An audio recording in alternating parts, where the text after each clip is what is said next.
vamos a ver un tema. Terminamos nuestra serie. ¿Me ayudan con el audio de fondo, por favor?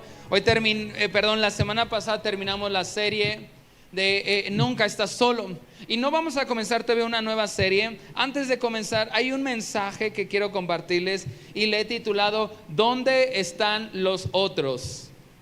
¿Dónde están los otros? A ver, pregúntale al que tiene al lado, ¿dónde están los otros? ¿No? Dile, yo no sé, pero yo estoy aquí, ¿no? Yo estoy aquí. Acompáñeme a Primera de Samuel, capítulo 2, versículo 30. Primera de Samuel, primer libro de Samuel, en el capítulo 2, versículo 30. Y voy a darle lectura como normalmente lo hago en la Nueva Traducción Viviente. En las pantallas nos estarán ayudando. Primera de Samuel, capítulo 2, versículo 30 dice: por lo tanto el Señor, Dios de Israel, dice: prometí que los de tu rama, de la tribu de Leví, me servirían para siempre como sacerdotes. ¿Sí estamos ahí? Dice,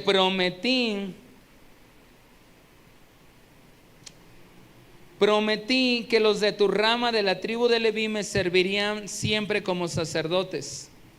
Y aquí viene lo importante. Sin embargo, honraré a los que me honran y despreciaré a los que me menosprecian. En la mañana les comentaba este versículo y quiero hacer una aclaración que yo me equivoqué. Estas palabras se las dice, no les había dicho que a Saúl, fue un error mío, es para Elí, es para el sacerdote Elí, porque en la mañana lo mencioné en la reunión de servidores. Elí era un sacerdote, de hecho es el sacerdote que fue como el mentor del profeta Samuel. Elí fue el mentor, el que le enseñó a escuchar la voz de Dios, el que le enseñó todo el oficio de ser sacerdote de Dios.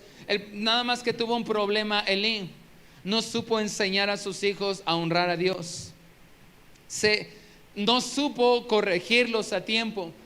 Entonces, por eso es una palabra bien fuerte que Dios le da a Elí. Le dice, yo había prometido que todos tus hijos, todos los de tu rama iban a ser, es lo que está diciendo. Dice, yo prometí que los de tu rama, de la tribu de Leví, me servirían siempre como sacerdotes. Le está diciendo Elí, yo había prometido, tú perteneces. Elí pertenecía a la tribu de Leví. La tribu de Leví había sido llamada para ser sacerdotes en la casa de Dios. Un oficio demasiado importante y de mucho honor. Entonces Elí era un sacerdote. De hecho, Elí es el que ora y a través de la oración que Dios hace, es que Ana, que era una mujer estéril, esposa del Elcana, que él ora por ella y Dios le concede tener un hijo y más de un hijo, pero el primer hijo fue Samuel. Este era Elí, nada más que Elí no enseñó a sus hijos a amar a Dios, a honrar a Dios. Y sus hijos eran un despapalle, ¿no? Hacían lo que querían, se robaban las cosas de las ofrendas. Y Dios estaba muy molesto con Elí. Entonces viene y le dice, yo te había prometido, pero ya no lo voy a hacer. Ya no lo voy a hacer. Y le dice, ¿por qué? Y aquí viene lo importante. Porque yo honraré a los que me honran. O sea, le está diciendo, a los que me honran yo los voy a honrar. Y en pocas palabras le está diciendo a Elí, tú no me has honrado, especialmente con sus hijos. Le dice, y despreciaré a los que me menosprecian. O sea, es una palabra bien fuerte, especialmente para sus hijos. Le dice, tus hijos no me honran y tus hijos me desprecian. Entonces ya no voy a cumplir lo que yo te había prometido. Y qué fuertes palabras. Unas palabras muy similares Dios se las dice a Saúl. Y cuando habla de que Saúl es quitado, la palabra de Dios dice, una versión dice, quitado refiriéndose a Saúl, fue puesto otro mejor que él, refiriéndose a David. Entonces hoy quiero hablarte un poco de la gratitud, del agradecimiento. Y hace rato cantábamos una canción, bueno eres Dios, ¿y qué decíamos todos? Gracias por tu misericordia, gracias por tu infinito amor, gracias por llamarme tu amigo, gracias por ser mi defensor, gracias por tu infinito amor, gracias. A ver, diga después de mí, yo te digo gracias. Ahora cierre sus ojitos y piense en lo bueno que Dios ha sido con usted a lo largo de todo este año. Piense en lo bueno que Dios ha sido con usted a lo largo de todo este año. ¿Qué cosas Dios ha hecho? ¿Qué cosas Dios ha traído a tu vida? Sí, han habido desafíos, han habido luchas, pero medita unos momentos por las cosas buenas que Dios está. Estamos vivos, es una cosa muy buena. ¿Te parece si así con tus ojitos cerrados le dices: Señor, yo te doy gracias, enséñame y ayúdame a honrarte y a ser agradecido siempre contigo? Gracias, Jesús. Den un fuerte aplauso al Señor. Gracias, gracias, Jesús. Ahora quiero hacerles una pregunta. ¿Alguna vez has esperado algo de alguien y no lo recibiste? ¿Alguna vez tú esperabas, no? Quizás fue el cumpleaños de alguien, de algún amigo, algún familiar, y tú le escribiste, le mandaste mensaje, le llamaste, le hiciste una sorpresa, lo invitaste a comer, y ahora era tu cumpleaños, y estabas esperando, ¿no? Pues que hiciera algo similar, y ni un WhatsApp te mandó. Es un ejemplo. ¿Pero alguna vez has esperado recibir algo de alguien y no lo recibiste? ¿Sí? ¿Sí? ¿Más de una vez te ha pasado? Les pregunto, ¿alguna vez te has sentido mal correspondido? ¿Alguna vez? No, que estabas ahí y estabas enamorado de la chica o del chico y estabas bien emocionado y preparaste y de repente, pum, solo te quiero, pero solo como amigos, ¿no? Y tú te habías esforzado todo un año y alguna vez, es un vil ejemplo, ¿no? Pero alguna vez te has sentido mal correspondido con tus hijos. ¿Alguna vez te has sentido mal correspondido con algún amigo? O sea que tú estuviste ahí y ahora cuando tú necesitabas, nada, desapareció, se escondió. Todos por lo menos alguna vez nos hemos sentido mal correspondidos, ¿no? ¿Sí o no? Ok, vamos bien. Ahora fíjate lo que te voy a decir. ¿Sabías también que Jesús se da cuenta cuando no es bien correspondido? Cuando no es bien correspondido de nuestra parte, Jesús también se da cuenta. ¿Y sabías que Jesús también quiere ser bien correspondido de parte de nosotros? Y Él se da cuenta cuando no estamos correspondiéndole bien como Él quiere, como Él desea. Jesús desea ser bien correspondido. Jesús espera algo de ti. ¿Sí lo sabías? Jesús espera algo de mí, Jesús espera algo de nosotros. Y tú y yo tenemos que aprender a corresponderle de la manera correcta. Correcta. Yo quiero enseñarte en el libro de Lucas, si me acompañas al Evangelio de Lucas.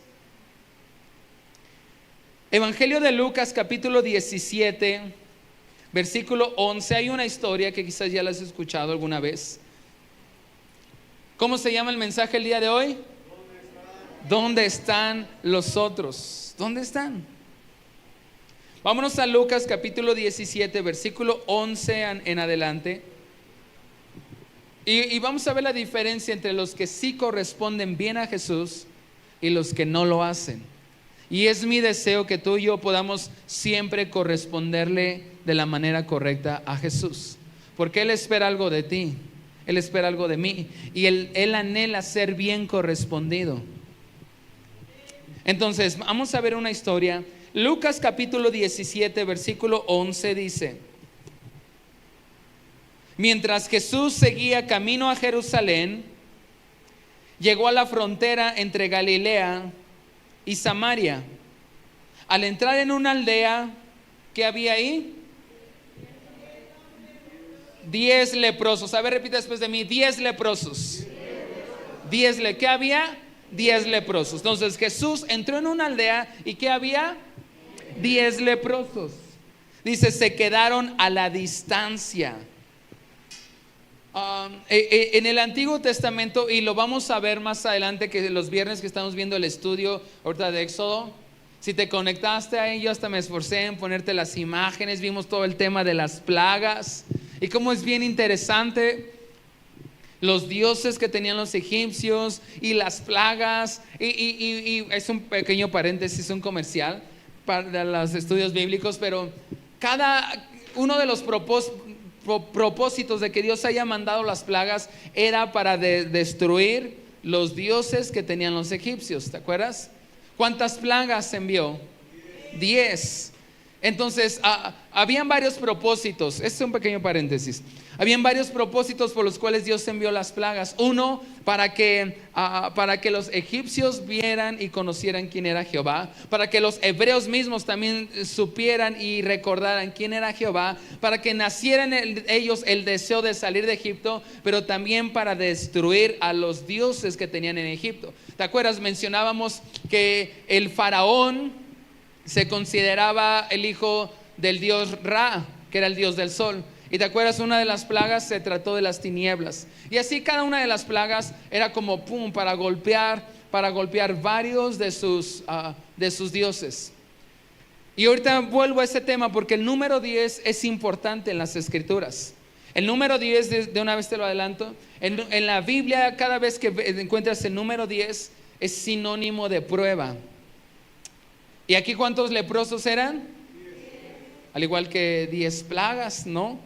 Y bueno, vamos a estudiar también y lo vamos a ver en los estudios bíblicos, pero el tema de la lepra. Dice que estos 10 hombres eran leprosos o tenían lepra. Y en aquellos tiempos bíblicos, porque dice que iba pasando Jesús y de repente le salieron al encuentro 10 leprosos, pero no se le acercaron. Dice que se le acercaron a la distancia. Ahora, ¿por qué hicieron eso? Porque lo vamos a ver en este estudio de Éxodo, que la lepra era sinónimo de pecado. Y aquella persona que se infectaba de lepra no podía vivir entre la comunidad. Habían comunidades habían hospitales donde tenían que exiliarlos y los sacaban fuera de la ciudad y no podían acercarse. Tenían que vivir apartados, y si tenían que acercarse a la ciudad donde estaba la gente para comprar comida o víveres, tenían que estar del otro lado de la acera, de la calle, y tenían que agarrar un trapo sucio y no podían acercarse a la gente y tenían que ir gritando inmundo, inmundo, para que toda la gente supiera que no podían acercarse porque era un hombre leproso. Entonces fíjate, cuando a alguien le daba lepra, tenía que dejar su familia, tenía que dejar sus amigos, su ciudad, su comunidad, e irse a una de estas ciudades. Y si por algo tenía que venir a la ciudad, no podía acercarse a nadie, tenía que estar del otro lado de la acera y gritando inmundo, inmundo. Y si se acercaba, legalmente podía ser condenado, incluso podía ser apedreado, podía ser muerto en ese momento. Entonces vemos que habían 10 leprosos, están lejos, Jesús se está acercando, va camino a Jerusalén, pero se encuentra entre la frontera entre Galilea y Samaria, y dice que al entrar en una aldea, en esa aldea habían 10 leprosos que se quedaron a la distancia. Y la lepra es símbolo de pecado. Y tú y yo sin Cristo tenemos lepra en el corazón. Tú y yo sin Cristo tenemos lepra en nuestro espíritu y nos mantenemos a la distancia. Pero ¿qué fue lo que hicieron? Vamos a seguir leyendo. El versículo 13 dice: y gritando. ¿Y qué gritaban? Jesús, Maestro, ten compasión de nosotros. Entonces se quedaron a lo lejos porque sabían que no se podían acercar. Eran 10 leprosos y le empiezan a gritar: ¡Hey, Jesús! ¡Hey! Estaban lejos. Ten compasión de nosotros. La lepra era terrible porque empezaba la piel, incluso a partes del cuerpo se les empezaban a desprender. De repente se despertaban y ya nada más tenían 4 dedos, ¿no? De repente se rascaban y ya se le caía la oreja. Pero tenían que dejar familia, amigos, trabajo y vivir exiliados. Entonces ven a Jesús a lo lejos y le empiezan a gritar: Jesús, ten compasión de nosotros. Versículo 14 dice: y Jesús los miró, Los miró, estaban allá a lo lejos, dice, y Jesús los miró y dijo: vayan y preséntense a los sacerdotes. Y mientras ellos iban, ¿qué ocurrió? Quedaron limpios de la lepra. ¿Me ayuda, Sisma? En el piano dice que lo vio a lo lejos y les dijo, o sea, ni siquiera oró por ellos, te fijas, solamente les dijo: vayan a los sacerdotes. ¿Por qué les dio esa instrucción? Porque también desde el Antiguo Testamento, la única persona que podía declarar sano a un leproso era el sacerdote. Era el sacerdote. Entonces, cuando alguien le daba lepra y sanaba, no podía integrarse así como si nada nuevamente a la ciudad, a la comunidad, sino tenía que presentarse al sacerdote, y el sacerdote le hacía una inspección, y entonces era como que el único que podía darlo de alta, decir: este hombre es completamente sano. Entonces lo que Jesús hace es que los mira y le dice: vayan al sacerdote. Y pues ellos obedecieron y van. ¿Cuántos leprosos eran? Y van los 10, y dice que mientras iban caminando, ¿qué ocurrió? ¡Fum! Comenzaron a ¿qué? A hacer, dice, y mientras ellos iban, quedaron limpios de la lepra. Cuando nos acercamos a Jesús, esa lepra que había en nuestro corazón, que nos estaba matando por el pecado, Él nos empieza a limpiar. ¿Cuántos damos gracias, verdad?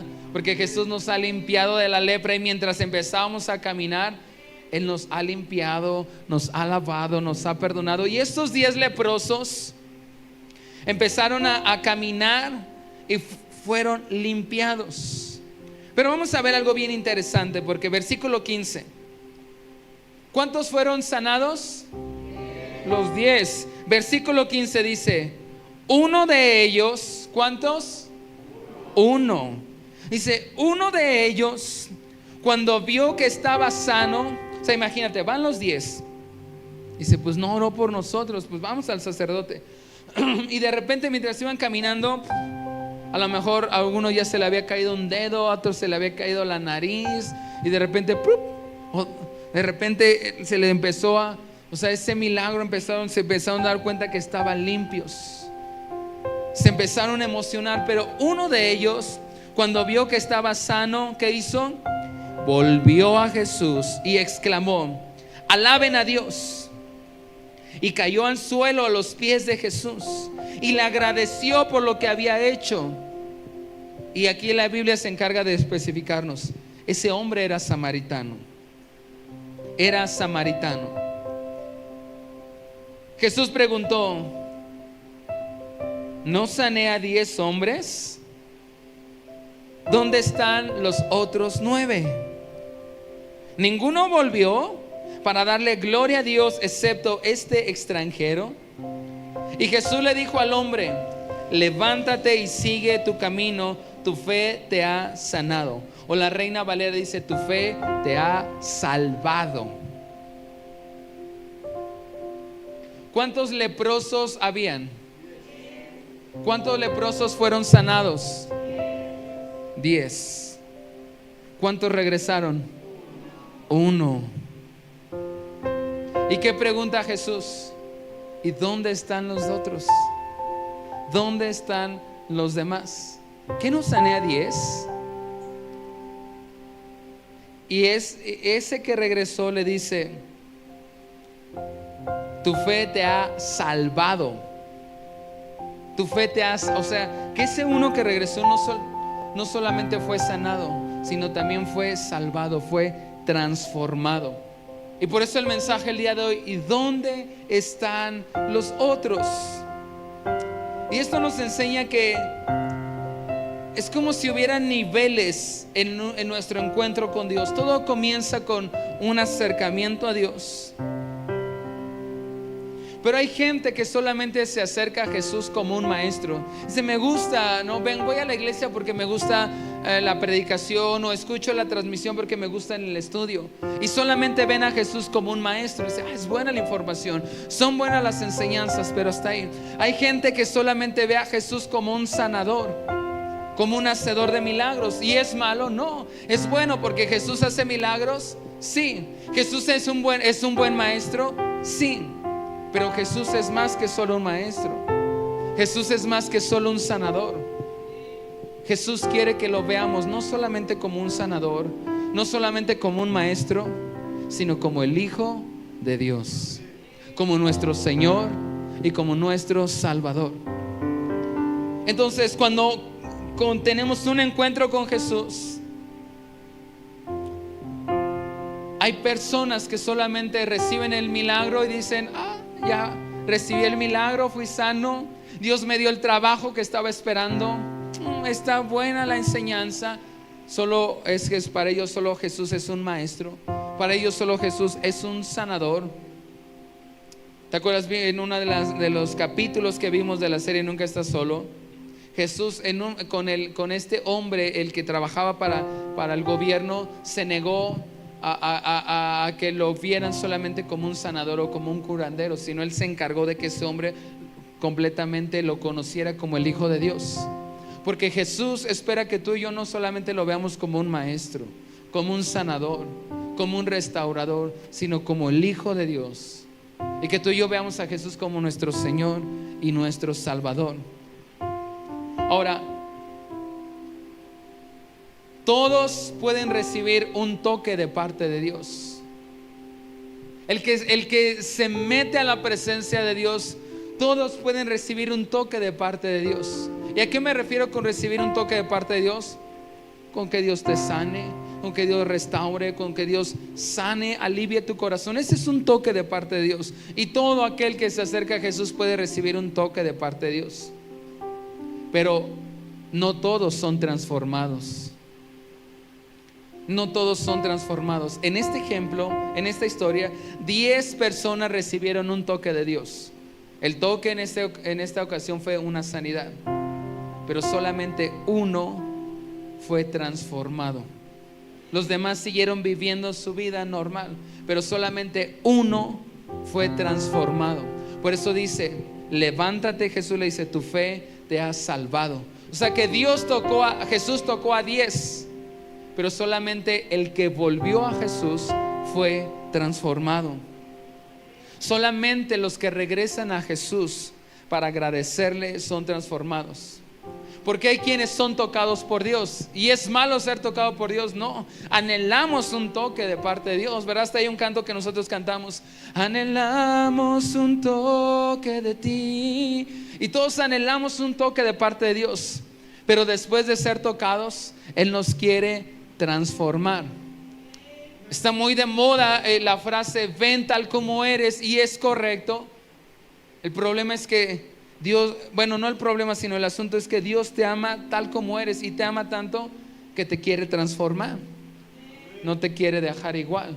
Pero muchos son tocados, pero pocos transformados. En este ejemplo de 10, solamente uno fue transformado. Yo te quiero decir, Dios no solamente quiere tocarte, Dios no solamente quiere sanarte, no solamente quiere restaurar tu matrimonio, no quiere que sientas bonito. ¿Eso es malo? No, es muy bueno. Pero Dios quiere transformarte. Ese es el principal objetivo de parte de Dios, transformarnos desde nuestro interior. ¿Qué hizo este hombre para ser transformado? A diferencia de los otros 9. Vamos a regresar al versículo 15. Tres cosas muy simples que hizo este hombre. Versículo 15. ¿Sí está ahí? Cuando ya esté ahí, dígame amén, así bien fuerte. Primer cosa, vamos a ver tres cosas prácticas para que nosotros podamos ser transformados, que aprendemos de este hombre. Uno de ellos, cuando vio que estaba sano, volvió a Jesús y exclamó: ¡alaben a Dios! O sea, ¿qué fue la primera cosa que hizo este hombre cuando se dio cuenta que estaba sanado? Regresó y ¿qué hizo? Adoró a Dios. Adoró a Dios. Regresó para adorar a Dios. Primer cosa que hizo este hombre, adoró a Dios. Porque hay quienes buscan solamente algo de parte de Dios. Hay quienes buscan solamente algo de Dios y solamente se quedan con eso.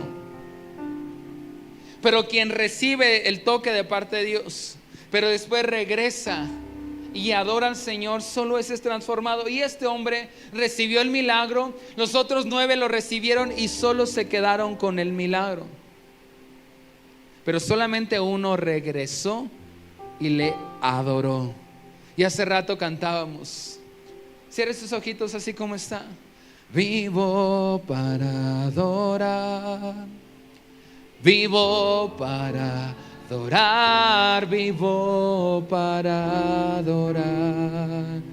¿Le parece si le decimos a nuestro Señor: vivo para adorar, vivo para adorar, vivo para adorar, vivo para adorar? Así como está sentadito, levante sus manitas y dígale una vez más: vivo para adorar, vivo para adorar, vivo para adorar, vivo para adorar. ¿Cuántos vivimos para adorar a nuestro Señor? ¿Ha recibido un toque de parte de Dios? Regresa y adórale todos los días. Y hace eso este hombre, dice, y regresó y dijo: alaben a Dios. La adoración es más que cantar solamente una canción. Tiene que ver con cantar canciones, sí, pero es más que solamente cantar una canción. ¿Sabes? La adoración se ve reflejada en un lugar bien específico, en tu agenda.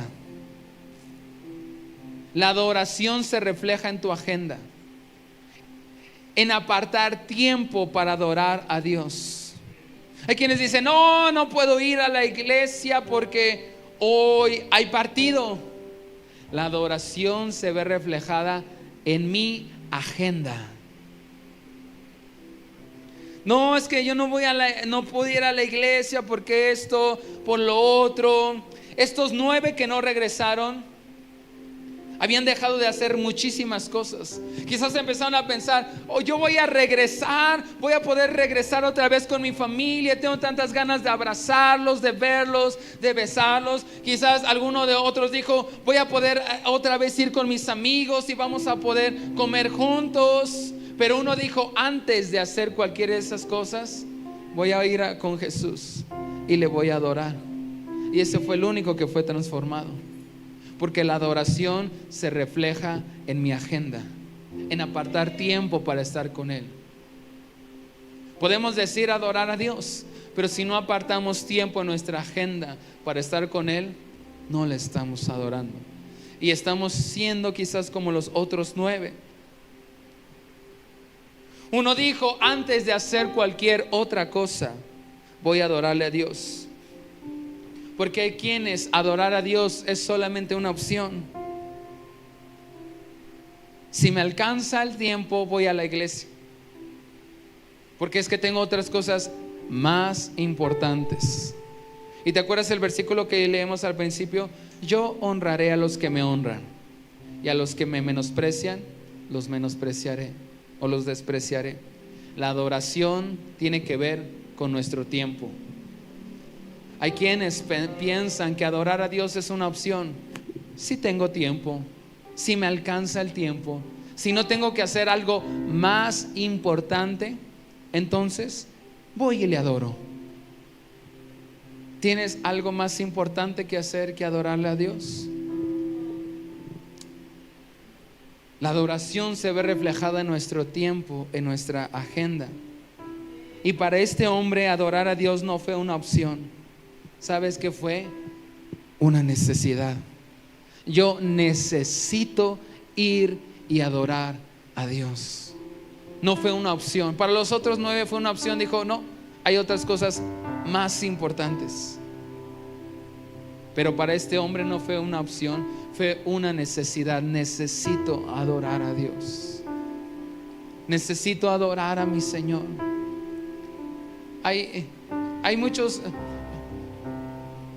Hay muchas personas que solamente se quedan con ese toque, pero aquel que su necesidad es adorar a Dios, va a poner todas las cosas en orden y va a decir, esto puede esperar un poco. Y por ejemplo, les quiero poner ejemplos, se los compartía en la mañana, pero nuestro hermano Cristian en esta semana recibió algo bien hermoso de parte de Dios, porque prácticamente los últimos 2-3 años ellos han estado viviendo unos momentos a veces muy duros económicamente, y buscaba trabajo, y si los domingos yo le decía, mira, si me preguntas a mí, yo no lo tomaría, pero tú toma la decisión. Y cada vez que había una oferta los domingos, no lo puedo aceptar. En esta semana, y él necesitaba realmente el trabajo, en esta semana recibió una llamada, una oferta muy buena de trabajo, pero tenía que trabajar los domingos. Y me habló y le dije, mira, si tú me preguntas, él me decía, yo sé lo que tengo que hacer. Le dije, si tú me preguntas, te diría, no lo tomes, pero a fin de cuentas tú vas a elegir, porque si lo tomas tendrías que dejar todo lo que haces en la iglesia, pero a final de cuentas tú tomas la decisión. Dijo, no, yo sé. Y habló y dijo, no puedo, discúlpeme, no puedo trabajar los domingos. Incluso dijo, yo soy cristiano y si el trabajar los domingos impida que yo pueda obtener ese empleo, ese trabajo, pues lo entiendo, pero no lo podría tomar. Y contra todo pronóstico, recibe la llamada y le dice, no te preocupes, no hay problema, te vamos a dar el trabajo y vas a descansar los domingos. Yo honraré a los que me honran, pero despreciaré a los que me tienen por desprecio. Ahora, mi adoración tiene que ver con mi agenda. Y les pongo este ejemplo porque fue reciente. Él dijo, es que tengo algo más importante que hacer. Y no era importante el trabajo, claro, no, una buena paga después de años de vivir bien apretado, pero yo necesito ya adorar a Dios los domingos, no lo puedo dejar de hacer. Y yo honraré a los que me honran. Entonces, este hombre, adorar a Dios no era una opción, era una necesidad. Primera cosa que hizo este hombre, adoró a Dios. Segunda cosa, vamos a ir al versículo 16. ¿Qué otra cosa hizo? Dice, y después de que lo adoró, y cayó al suelo a los pies de Jesús. O sea, ¿qué hizo esto? Lo adoró, se puso sobre sus rodillas, pero dice que cayó al suelo. Otra versión dice que puso su frente completamente en el piso. Hizo algo parecido a esto. ¿Sabes? En aquellos tiempos solamente se hacía eso a dos tipos de personas. Solamente un súbdito, cuando se aparecía un funcionario importante, especialmente el rey. Cuando se aparecía el rey ante la gente, toda la gente, y tú lo has podido ver en algunas películas, toda la gente tenía que hacer esto cuando aparecía un rey. ¿Sabes qué le estaba diciendo este hombre al hacer esto? Tú eres mi rey. Pero también había otra clase de personas. Se acostumbraba a la esclavitud en los tiempos bíblicos. Cuando se presentaba el amo con sus esclavos, todos los esclavos tenían que hacer lo mismo. O sea que básicamente este hombre le estaba diciendo, tú eres mi amo y tú eres mi rey.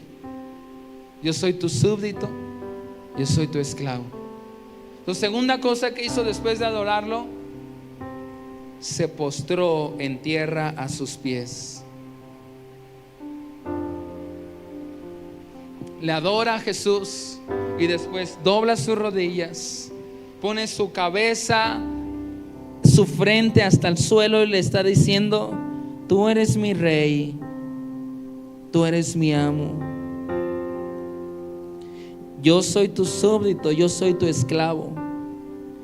En pocas palabras, ¿qué significa esta acción? ¿Cómo es que yo me voy a... sabes, no es solamente ponerte sobre tus rodillas. A veces en los tiempos de adoración, a veces el Señor nos está tocando tanto que le decimos, por favor, vamos a ponernos sobre nuestras rodillas. Pero tiene que ver más, tiene que humillar nuestra voluntad a Él.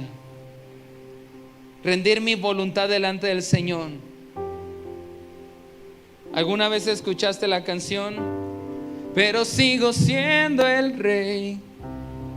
¿Quién la cantaba? ¿Quién la cantaba? Pero sigo siendo el rey. ¿Sigues siendo tú el rey? Este hombre está diciendo, tú eres mi rey.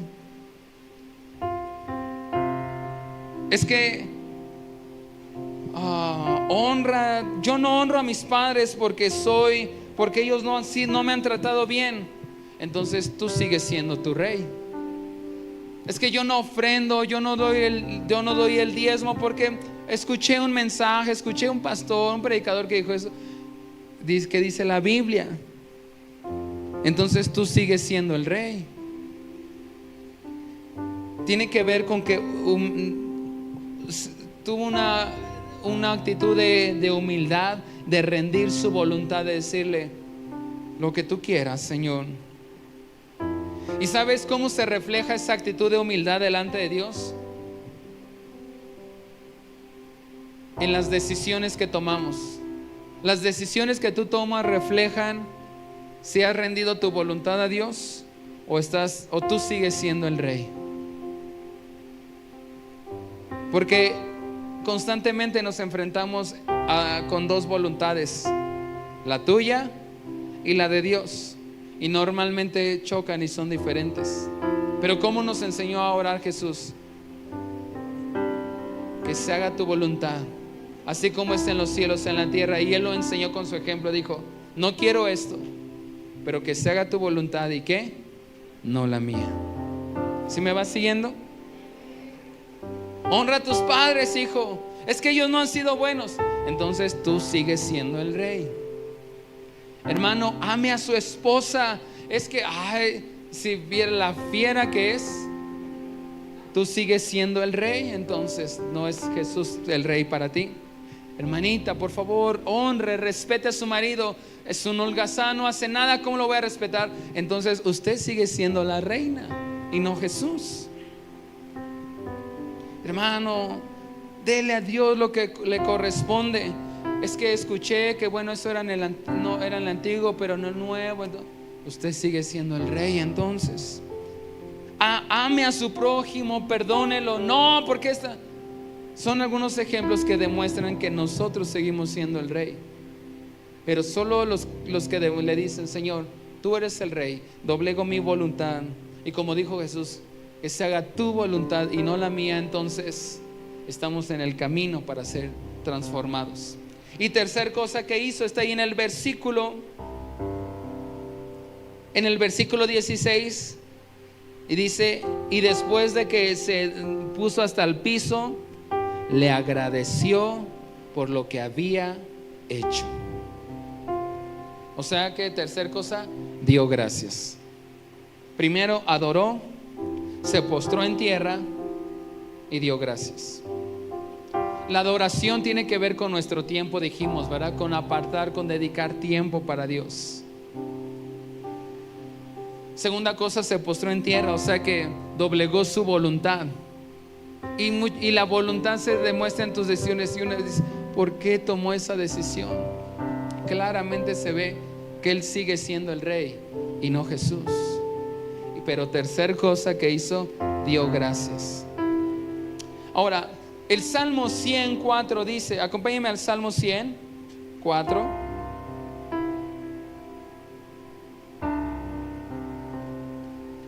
Salmo 100. Salmo 104 dice,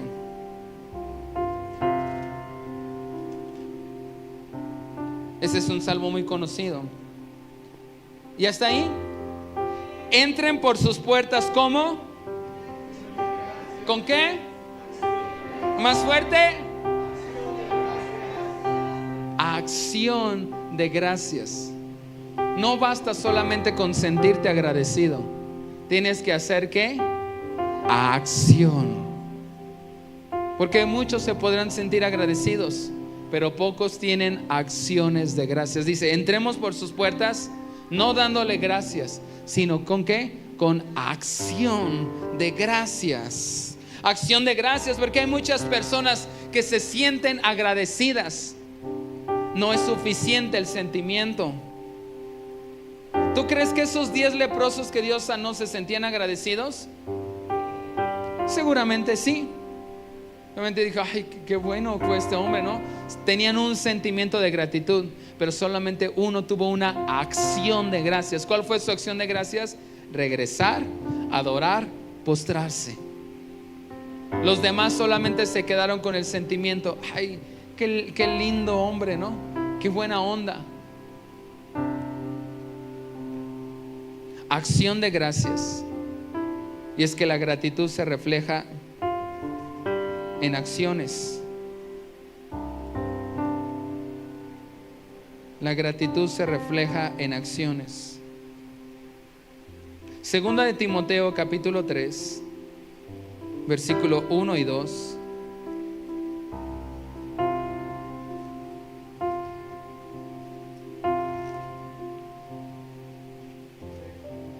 Segunda de Timoteo 3, 1 y 2 dice: Timoteo, mi querido hijo. No, perdón, estoy en el 2, en el 3. Timoteo, es bueno que sepas que en los últimos días, ¿cuándo? Parece que estamos viviendo hoy los últimos días, ¿verdad? Pues fíjate, dice, es bueno que sepas que en los últimos días habrán tiempos como muy difíciles. Muy difíciles.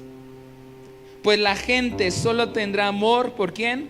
Por sí misma y por su dinero.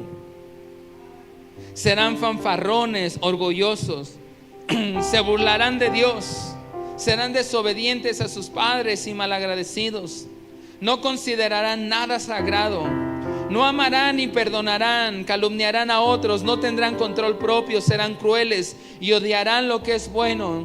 Traicionarán a sus amigos, serán imprudentes, se llenarán de soberbia, amarán al placer en lugar de amar a Dios. Actuarán como religiosos, pero rechazarán al único poder capaz de hacerlos obedientes a Dios. Y le dice Pablo, aléjate de esa clase de individuos.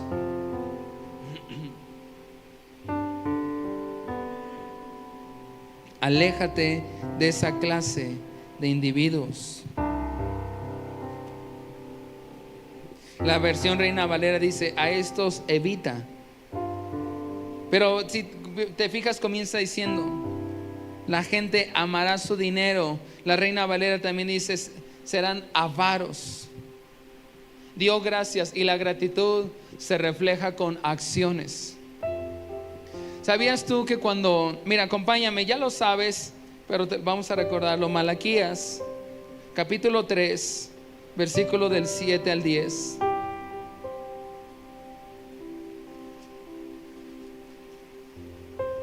Malaquías 3, del 7 al 10 dice: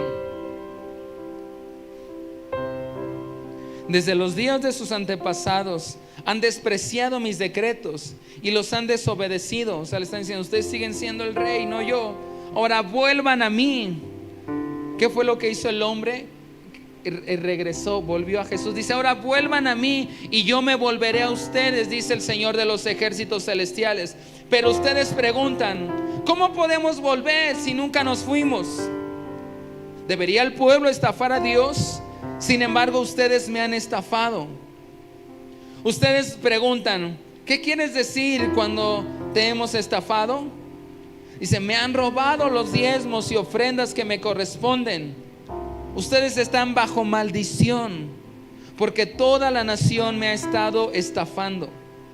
Y dice el versículo 10, traigan todos los diezmos al depósito del templo, para que haya suficiente comida en mi casa. Si lo hacen, dice el Señor de los ejércitos celestiales, Les abriré las ventanas de los cielos, derramaré una bendición tan grande que no tendrán suficiente espacio para guardarla. Inténtenlo, pónganme a prueba.